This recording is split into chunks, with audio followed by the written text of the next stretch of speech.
League just posted a tweet on the battery capacity of the anticipated Galaxy S25 Ultra for next year. According to SoyerGull, Samsung's top-tier flagship phone for 2025 will retain the same 5,000 mAh capacity while adding support for 45-watt fast charging, seeking to keep prices in control. Initially, the goal was to use stacked batteries to extend battery life and allow quicker 65-watt charging. However, despite displeasure with the lack of change in battery capacity for the Galaxy S25 Ultra, Samsung has apparently postponed this feature until 2026, saving it for the Galaxy S26 Ultra. Another tipster by the name of Panda Flash has some exciting news. Panda Flash claims to have gotten information from an unknown source. Samsung may include a new technology dubbed Battery AI in a future Galaxy S generation. Typically, software aims to extend battery life by throttling the CPU and GPU or by limiting the capabilities of the 5G modem.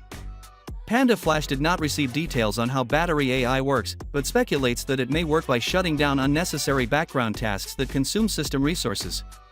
This method has the ability to improve power consumption without sacrificing performance or connection.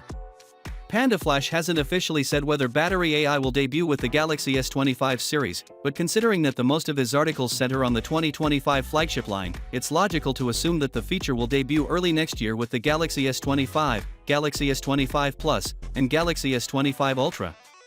Considering Samsung's introduction of Galaxy AI with this year's flagship series, integrating Battery AI into the Galaxy S25 line would align with their approach. For the feature to function effectively, it would need to be compatible with the Snapdragon 8 Gen 4 and Exynos 2500 application processors slated to power the 2025 models.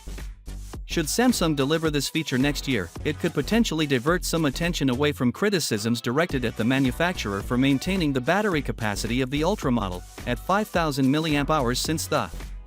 Finally, what are your thoughts about it? So with that being said, let me know your thought in the comment below, and if you are new here, please subscribe. Peace out.